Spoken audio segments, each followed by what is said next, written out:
이스라엘과 블레셋 사람이 전열을 벌이고 양군이 서로 대치하였더라.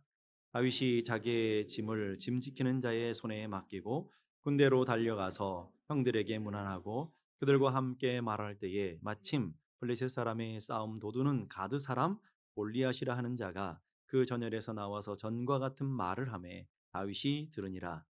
이스라엘 모든 사람이 그 사람을 보고 심히 두려워하여 그 앞에서 도망하며 이스라엘 사람들이 이르되 너희가 이 올라온 사람을 보았느냐 참으로 이스라엘을 모욕하러 왔도다. 그를 죽이는 사람은 왕이 많은 제물로 부하게 하고 그의 딸을 그에게 주고 그의 아버지의 집을 이스라엘 중에서 세금을 면제하게 하시리라.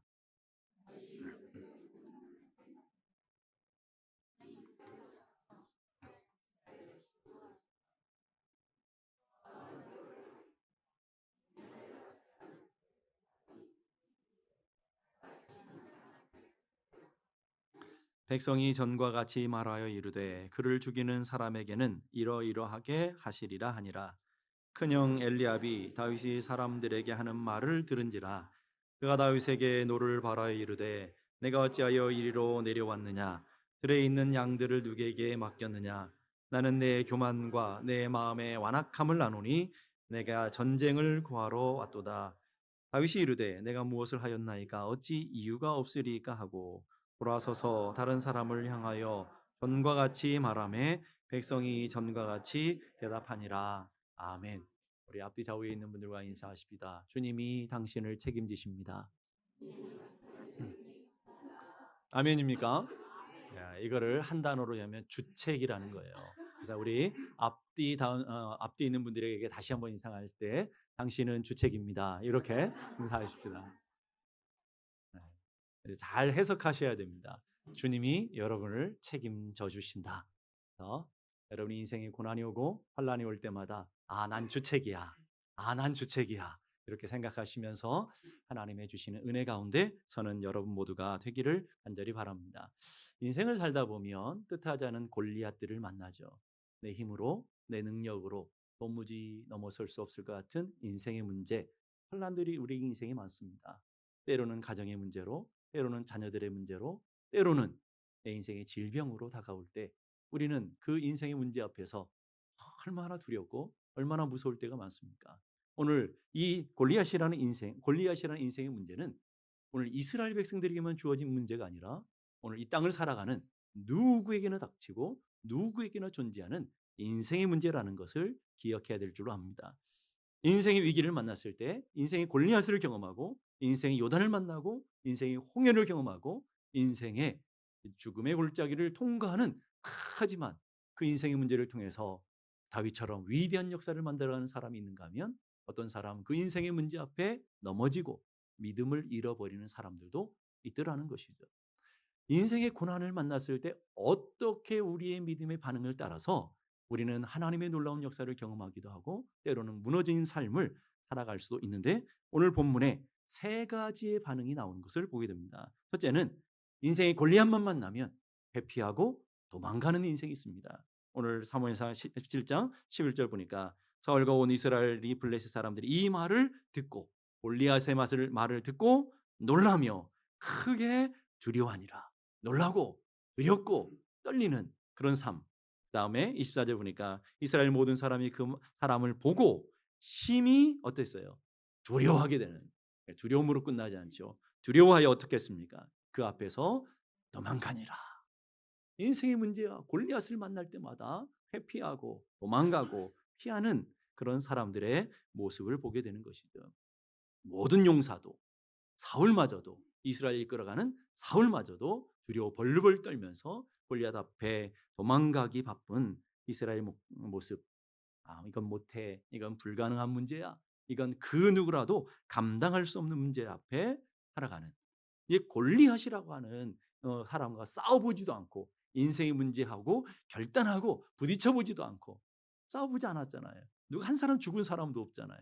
누가 한 사람 다친 사람도 없잖아요.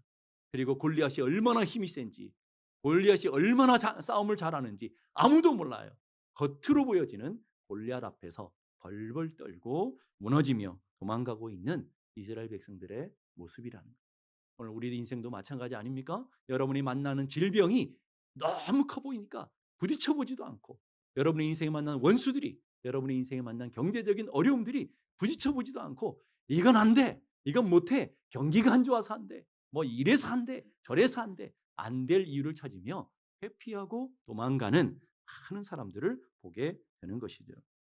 사도행전 16장에 보면 사도 바울이 복음을 증거하는데 빌립보라는 곳에 갔어요. 점치는 귀신을 만났습니다. 사도 바울과 신라가 이 점치는 귀신을 고쳐주었어요. 얼마나 귀한 일입니까? 근데 그 주인이 자기에게 손해가 이른 줄 알고는 이 바울과 신라를 고발해 버렸어요. 바울과 신라가 복음을 증거하다가 아니 귀신 들린 사람을 고쳐줘서 결국은 감옥에 갇히는, 큰 절망 가운데 갇히는 그런 일이 생기게 됩니다. 그날 밤에 바울과 신라가 깊은 감옥에 갇히는 날, 성경이 이렇게 말해요. 한밤중에 바울과 신라가 기도하고, 한밤중이라는 것은 물리적인 시간도 얘기하지만 사울의 절망 가운데, 바울의 절망의 순간에 오무지 인간의 힘으로 벗어날 수 없는 고통의 순간을 얘기하는 거예요. 절망과 고통의 밤, 도무지 소망이 없는 그 순간에 바울은 도망가는 것이 아니라 어떻게 행하고 있느냐 보십시다. 바울과 신라는 기도하고 하나님을 찬송하며 죄수들이 듣더라. 어떻게 했어요? 기도하고 찬송을 하게 되었다. 똑같은 인생의 골리앗을 만났습니다. 똑같은 죽음의 골짜기를 만났습니다. 도망가고 회피하고 피하는 것이 아니라 하나님의 은혜를 바라보며 주님의 도우심을 구하며 기도했다라는 거예요. 찬송했다라는 거예요. 그 기도와 찬송할 수 있는 능력은 어디서 옵니까?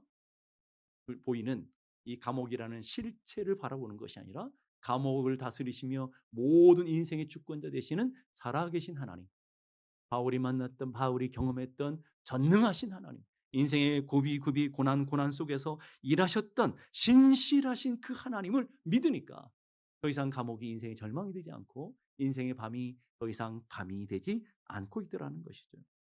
오늘 우리도 마찬가지죠. 여러분 인생의 죽음의 골짜기를 통과하고 인생의 밤을 만나는 순간이 있어요. 여러분은 그 인생의 골리앗 앞에서, 인생의 절망의 밤에, 인생의 깊은 수렁에서 어떻게 반응하고 있느냐를, 절망하고 두려워하고 낙심하며 불안해하고, 오늘 여러분 우리는 그렇게 살고 있지 않습니까? 똑같은 상황인데 오늘 그 절망의 밤에 사도 바울이 하나님 앞에 뜨겁게 기도하고 사도 바울이 하나님을 뜨겁게 찬양할 때 어떤 역사가 일어났습니까? 그 어둠의 순간에 성경이 이렇게 말해, 큰 지진이 일어나고 삶의 터가 움직이는 거예요. 삶의, 인생의 문제가 있는 터가 흔들리는 게 되고 옥토가 흔들리며, 놀라운 것은 인생의 결박들이 다 풀려져 옥문이 열리고 사도 바울이 결박했던 결박들이 풀리는 놀라운 역사가 일어나게 되더라는 거예요. 이건 불가능해, 이건 안 돼, 이건 절망이야, 이건 죽음이야. 그 순간에도 믿음의 사람은 기도하고 믿음의 사람은 찬송했더니 그 절망이 변해서, 그 절망의 가정이 변하고 그 절망의 땅이 변하고 인생의 낙심의 땅이 변해서 삶이 지축이 흔들리고 묶였던 것들이 풀려지고 결박들이 풀려지는 놀라운 역사가 그 밤에 일어나게 된 줄로 믿습니다. 누가 들어요? 죄인들, 믿음이 없는 사람들이 그 역사를 보게 되고 믿음이 없는 사람들이 그 하나님의 일하심을 놀랍게 보는 놀라운 은혜를 경험하게 되었다라는 거예요. 우리도 똑같습니다. 여러분의 인생의 자리에서도 무엇을 선택할 것인가? 신앙은 선택이에요. 절망을 선택할 수도 있고 믿음을 선택할 수도 있습니다. 도망가는 거, 회피하는 걸 선택할 수 있고 믿음으로 맞닥뜨리며 죽음은 죽으리라 하고 달려들고 붙어볼 수도 있습니다. 그건 여러분의 선택이에요. 한번 따라합시다. 신앙은 선택이다. 신앙은 여러분이 어떤 걸 선택하느냐에 따라서, 다른 사람이 아니라 여러분이 어떤 것을 선택하느냐에 따라서. 야고보서 5장 13절 이렇게 말해, 너희 중에 고난당하는 자가 있느냐? 뭐 하라고요? 뭐 하라고요? 도망가라고 안 했어요. 너희 중에 고난당하는 자가 있느냐? 회피하라고 안 했어요. 너희 중에 고난당하는 자가 있느냐? 낙심하라고 안 했어요. 너희들이 고난당하는 자가 있느냐? 주님이 분명히 하시는 약속이 있어요. 주님이 여러분이 하시는 약속이에요. 뭐 하라고요? 기도해라. 누구나 예외가 없는, 사도 바울만, 다윗만, 믿음의 사람들만 하는 것이 아니라 오늘 이 땅을 살아가는 누구에게나 고난이 있을 수 있고 환난이 있을 수 있고 고통이 있을 수 있고 골리앗을 만날 수 있는데, 하나님이 그런 우리들에게 하시는 약속, 미리 보여주는 약속, 기도해라. 여러분은 한 주간 어떻게 살아오셨어요? 여러분 인생의 골리앗을 만나고 인생의 아픔을 경험하고 인생의 문제를 만났을 때 낙심하지 않았습니까? 혹시 주저주저하면서 도망가진 않았습니까? 혹시 그것이 너무 산처럼 커 보여서 그 앞에 우리가 주눅이 들고 인생의 낭망에 빠져 있진 않았습니까? 고난의 때에 뭐 하라고요? 목사님 기도해 봤는데 안 되던데요. 얼마나 기도해? 기도는 응답받을 때까지 하는. 한번 따라해 보세요. 기도는 응답받을 때까지 하는 거다. 그때까지 해보는 거예요. 왜? 내 인생의 책임자가 하나님이시잖아요. 내 인생의 주권자가 하나님이시잖아요. 아까 인사하셨잖아요. 당신은 주책이라고. 주님이 책임지신다고. 주님이 책임지시는데 뭐가 두려워요? 오늘 여러분의 인생의 고난을 만날 때마다 고난의 때 하나님께 기도하라고. 하나님께서 하나님의 백성들에게 하나님의 자녀들에게 주신 놀라운 특권이 있어요. 특권이 뭡니까? 기도의 특권, 기도의 보물. 너무너무 귀합니다. 근데 문제는 너무 귀하다 보니까 저 깊은 곳에 숨겨두셨어요. 너무 귀하다 보니까 사용하면 큰일 날 것 같아. 너무 귀하다 보니까 이거 쓰면 낡을 것 같아. 그러라고 준 게 아니라 너무 귀한 보물을 주시면서 매일매일 고난당하는 자가 있느냐? 기도해라. 내가 내게 응답하겠다. 내가 알지 못하는 크고 비밀한 일을 보여주겠다. 기도해라. 내 문을 열어주겠다. 광야에서 길을 내시고 광야에서 샘을 내는 것처럼 하나님께서 불가능한 골리앗을 만나도 기도하면 내가 해결해 주겠다. 너희들이 해결하는 게 아니라는 거예요. 저는 기도할 것이요 즐거워하는 자가 있느냐? 저는 찬송할 것이다. 하나님께서 약속하신 하나님의 놀라운 은혜인 것을 믿을 수 있기를 바랍니다. 고난이 올 때마다 인생의 문제가 닥칠 때마다 뭐 할 때라고요?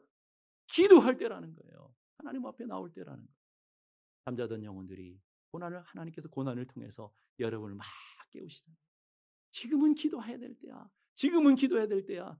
그거 말고요. 하나님 특별한 능력을 행해 주세요. 특별히 문제만 해결해 주세요. 하나님은 여러분의 인생의 문제가 해결되는 걸 원하시지 않는다. 하나님은 여러분의 인생의 문제를 통해서 하나님을 만나는 걸 원하셔요. 하나님은 여러분의 인생의 아픔을 통해서 하나님을 경험하는 걸 원하셔요. 하나님이 얼마나 크시고 얼마나 놀라우신 분인 것을 여러분들이 직접 맛보기를 원하셔요. 그래서 때로는 고난을 그냥 놔두셔요. 때로는 질병을 그대로 나누셔요. 여러분의 인생에도 그런 일들이 얼마나 많아요.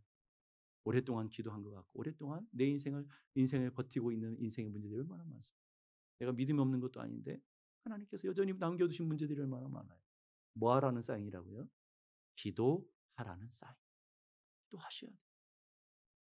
두 번째는요. 인생의 고난과 환난이 만나면 도망가는 사람들만 있는 것이 아니라 도망가는데 더 나쁜 사람들이 있어. 자기도 못하면 남도 안 되게 하는 참 그런 사람들이 있어요.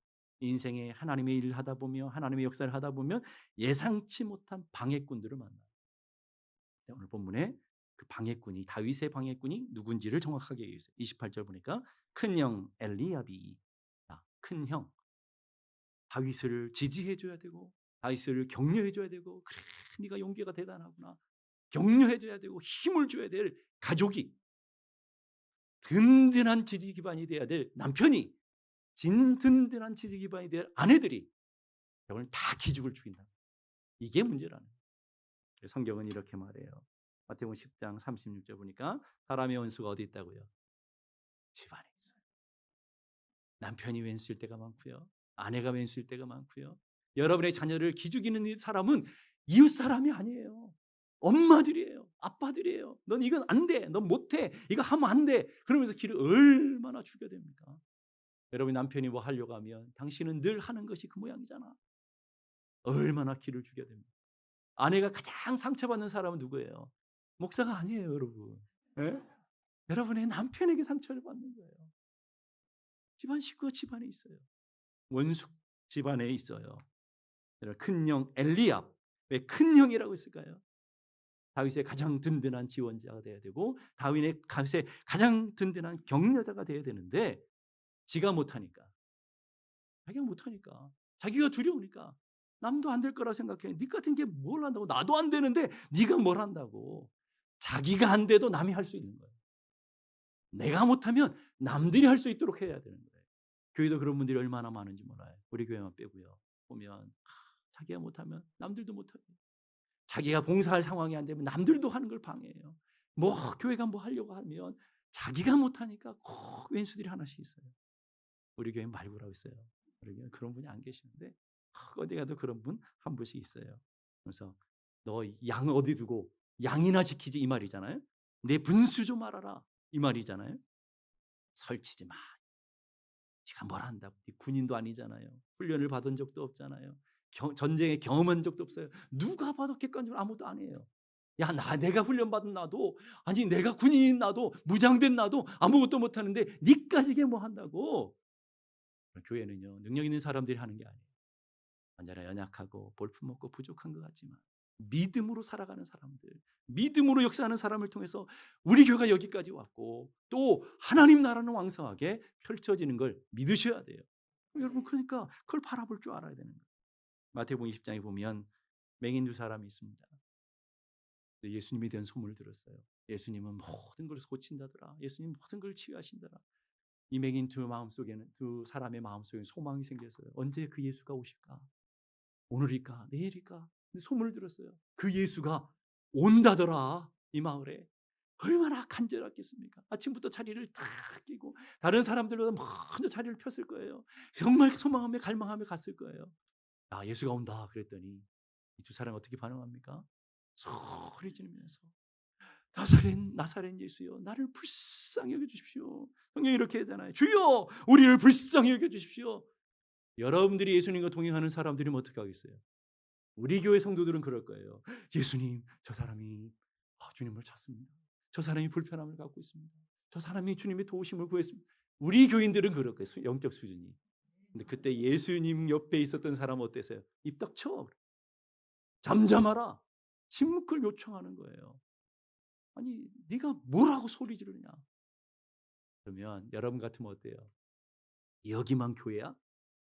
네? 그러면서 교회를 나가시는 분들도 있어요. 내가 이거 아니면 못한다고? 자존심 부리는 분도 계셔. 근데 오늘 이 두 사람의 반응 보니까 뭐라고 그래요? 상처받지 않아요. 그것 때문에 낙심하지 않아요. 더욱 소리 질러 이르되 주여, 우리를 불쌍히 여겨 주십시오. 여러분, 교회는요, 신앙생활하다 보면 내 마음을 무너뜨리게 하는 사람이 가까이 있어요. 때로는 이거 네가 나도 안 된 걸 네가 어떻게 해? 좀 잠잠해. 좀 적당히 좀 해. 그렇게 여러분의 삶을 누르는 사람들이 혹 있을지 몰라요. 그런 사람들 보면서 난 상처받고 낙심하며 이제는 결단해서 교회를 옮겨야 되겠구나. 이런 분들도 있을 것이고, 저 샘터는 절대 가지 말아야겠구나 하고 결단하는 분들 혹 있을 거예요. 믿음이 없는 사람들이 그래요. 믿음의 사람들은 어떻게 한다고요? 더욱 소리 지르는 거예요. 더욱 소리 지른다는 건 더 깨어 기도하며 더 주의 은혜를 구하며 주님의 도우심을 갈망하며 주님 앞에 나갈 때에 주님이 그 소리를 들으시는 거예요. 주님이 그걸 기다리시는 거예요. 그리고 그 맹인을 고쳐주시는 놀라운 능력과 은혜를 경험한 줄로 믿습니다. 당시에 거기에는 많은 맹인이 있었을 거라고요. 그 많은 맹인 중에서 은혜 받는 사람은 누구라고요? 부르짖어 기도하는 사람, 인생에 장애물이 오고 인생에 고난이 와도 그걸 뛰어넘어서 주를 찾는 사람들. 여러분의 인생에 수많은 사람들이 장애물일 수 있어요. 근데 그 장애물 때문에 오늘 우리의 인생에 디딤돌이 될 수 있다. 인생의 거침돌이 오히려 그것 때문에 더 부르짖어 주님 앞에 나가는 위대한 디딤돌이 될 수 있는 거예요. 교회도 마찬가지입니다. 여러분의 인생에 수많은 사람들이 여러분의 인생을 넘어뜨리게 하는 걸림돌로 다가올지도 몰라요.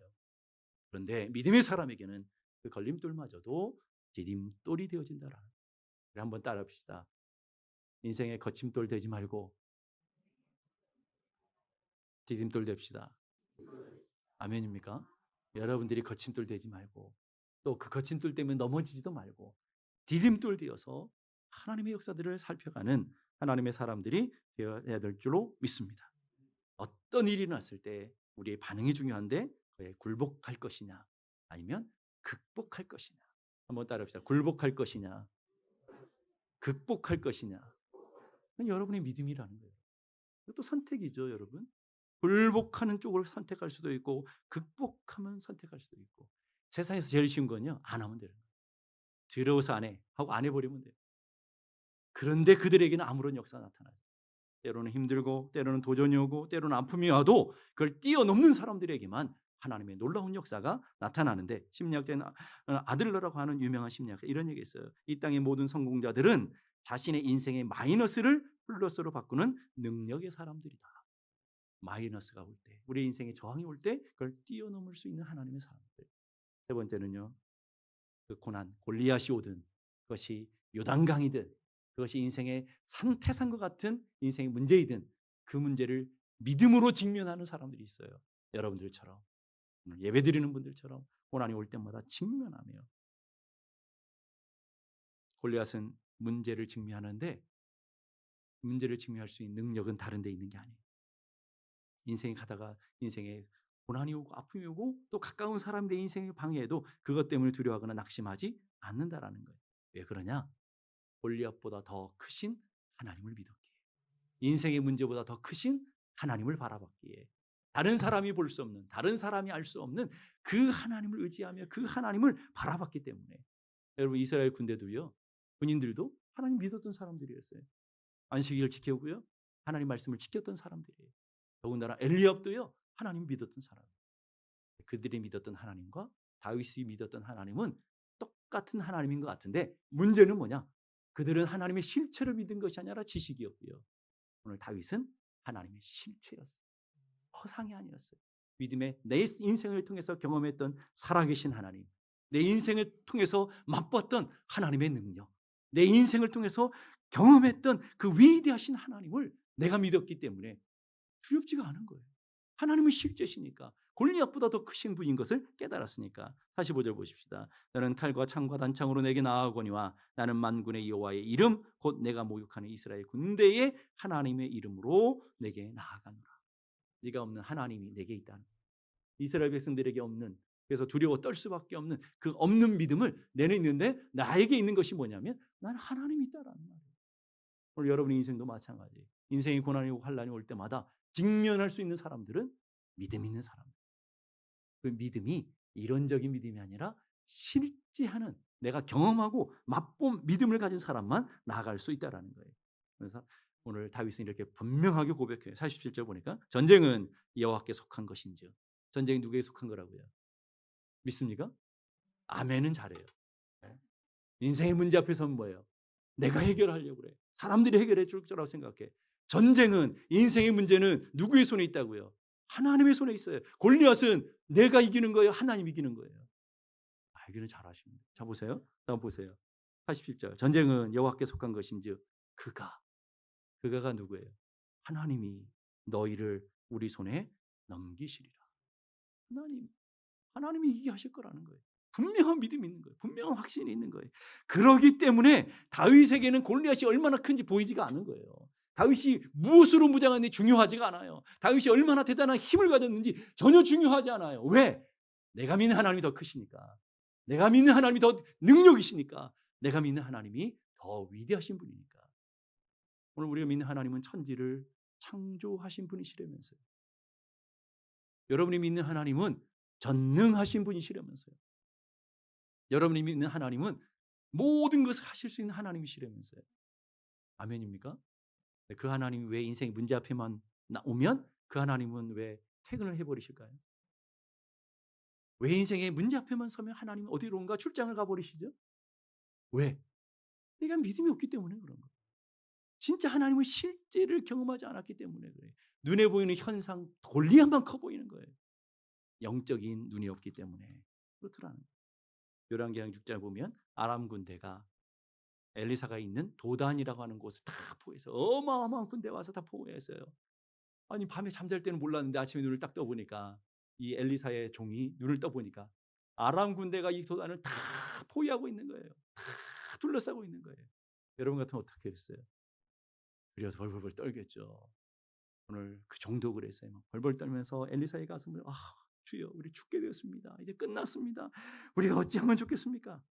엘리야는 두려워합니까? 안 두려워합니까? 안 두려워해요. 여러분 답을 다 알고 계시잖아요. 왜 안 두려워합니까? 그러면서 이렇게 말한 거예요. 두려워하지 마라. 우리와 함께하는 자가 저와 함께하는 자보다 많다. 아니, 종에게는 보이지 않았는데 엘리사에게는 보이는 게 있다 이 말이에요. 그래서 엘리사가 기도해요. 주님, 이 종의 눈을 열어서 내가 보는 것을 좀 보게 해주십시오. 하나님의 한 것을 좀 보게 해 주십시오. 그 순간에 눈이 확 열렸어요. 보이지 않았던 것들이 보이는 거. 뭐가 보여요? 하늘에 천군 천사, 불병과 불말로 가득한 하나님의 군대가 보여진 거. 그걸 본 엘리사의 종은 두려웠을까요? 안 두려웠을까요? 안 두려워요. 놀라운 것은 여러분에게 적용하신 그 천군 천사 불말 불병거로 가득한 하나님의 군대, 그렇게 하나님 역사하시는 그 하나님은 오늘 엘리사의 하나님뿐만 아니라 오늘 여러분의 인생의 하나님인 걸 동의하십니까? 여러분의 인생의 문제도 여전히 함께 하시는 하나님인 걸 동의하십니까? 근데 뭐가 문제예요? 그 하나님이 안 보이는 게. 우리 엘리사의 종과 똑같잖아요. 우리의 눈이 어두워 하나님의 세계가 보이지 않아요. 우리의 눈이 어두워 하나님의 역사가 보이지 않아요. 하나님께서 동일하게 역사하시고 동일하게 천군 천사들을 통해서 오늘도 여러분의 삶에 보디가드로 다 붙여주셔서 다 일하고 계시는데 그게 안 보이니까 질병만 만나면 두려운 거예요. 인생의 왼수들 만나면 큰일 날 것 같아요. 벌컥 떠다는 거예요. 신앙이라고 하는 한문은 믿을 신자에 바라볼 앙자에 믿고 바라보는 것, 바라보는 것을 믿는 것, 이게 믿음이라는 것이죠. 믿음이라는 다른 것이 아니에요. 여러분 영적인 눈이 열려서 하나님의 세계를 보게 되고 하나님의 일하심을 맛보게 될 때, 그때 비로소 이론이 아니라 실제가 아니라 내 삶의 자리에 일하시고 내 삶에 동일하게 역사하시는 그 하나님, 오늘도 내 곁에서 나를 붙들고 계신 하나님의 손, 하나님의 능력을 내가 맛보게 될 때, 그것이 골리앗이든 그것이 여리고든 그것이 요단이든 그것이 홍해이든 아무 상관없어요. 죽음의 골짜기를 할지라도 인생의 거친 광야를 할지라도 아무 소용없어요. 내가 믿는 하나님은 더 위대하시고 내가 믿는 하나님은 더 크시기 때문에 이스라엘 백성들이 애굽에서 나왔어요. 홍해 앞에 탁 놓여 있어요. 그리고 뒤에는 애굽의 군대가, 무장된 군대가 지금 막 쫓아오고 있어요. 얼마나 두려웠겠어요. 얼마나 벌벌 떨고 있어요. 그때 하나님께서 하시는 말씀, 출애굽기 14장 13절, 너희는 두려워 말고 가만히 서서, 그렇게 호들갑들건 가만히 있어라. 그 다음 보니까 여호와께서 오늘날 너희를 위하여 행하시는 뭘 보라고요? 구원을 보라 그랬어요. 보라라는 단어를 써요. 구원이라는 말은 하나님을 대용하는 거예요. 하나님을 봐라. 하나님의 일하심을 봐라. 하나님의 전능하심을 보라라는 거예요. 홍해를 보지 말고 애굽의 무장된 군대를 보지 말고 그보다 더 크신 하나님, 오늘 우리 삶을 바꿔낼 수 있는 하나님, 우리의 삶을 변화시킬 수 있는 그 하나님을 보라라는 거예요. 오늘 똑같아요. 인생을 살면서 여러분 지금 경기가 안 좋고 뭐 이래서 문제고 저래서 문제고 얼마나 이름 모르는 질병들 많고 세계 곳곳 수많은 환난과 수만들이 많아요. 지난 한 주간 이렇게 길 지나가는데 ICU 요원들이 와가지고 막 차들을 세워가면서 스페인 시대를 잡아가는 걸 봤어요. 얼마나 무서운 시대를 우리는 살고 있습니까? 근데 하나님 그거 보지 말고 뭘 보라고요? 너희를 구원하시는 하나님을 봐라. 너희들 편에 서서 일하시는 그 하나님을 보라. 오늘 우리에게 동일하게 말씀하시는 거예요. 인생의 굴레 같은 인생의 문제를 만날 수 있는데 그때 하나님을 봐라. 이사야서 12장 2절 보니까 보라 하나님은 나의 구원이시라. 보라 하나님은 누구의 구원이시라고요? 나의 구원. 엘리야를 구원하신 하나님 맞아요. 모세를 구원하신 하나님 맞아요. 2000년 전에 하나님 역사하신 하나님 맞아요. 4000년 전에 능력과 권능으로 일하신 전능하신 하나님은 객관적인 사실이에요. 여러분이 믿든지 안 믿든지 변함이 없는 사실이에요. 하나님은 병을 치유하시는 여호와 라파, 치료하시는 하나님이셔요. 여러분 믿든지 안 믿든지 그건 객관적인 사실이라니까요. 진리라니까요. 그런데 놀라운 것은 그 하나님이 나의 구원은 다른 점. 시대와 역사를 떠나서 그 하나님이 나의 구원이십니다. 그 하나님이 나의 산성이십니다. 그 하나님이 오늘 나의 힘이십니다. 그 하나님이 내 인생을 바꿀, 그 하나님이 내 인생을 바꿀 내 인생의 원자이십니다. 오늘 중요한 단어가 바로 그거잖아요. 나의 힘이며 나의 노래이시며 나의 구원이십니다. 저는 여러분 모두가 한 주간을 살아가면서 여러분이 닥친 인생의 문제 때문에 두려워하는 것이 아니라 여러분 앞에 놓여있는 인생의 아픔 때문에 낭망하는 것이 아니라 믿음의 눈을 들어서 주님을 바라보고 하나님의 일하심을 기대하며 오늘도 여러분이 할 수 있는 하나님 앞에 부르짖어 기도하고 하나님의 은혜를 갈망하며 주님 앞에 더 가까이 나아가 하나님의 은혜를 경험하는 놀라운 역사가 일어나기를 주님의 이름으로 축복합니다.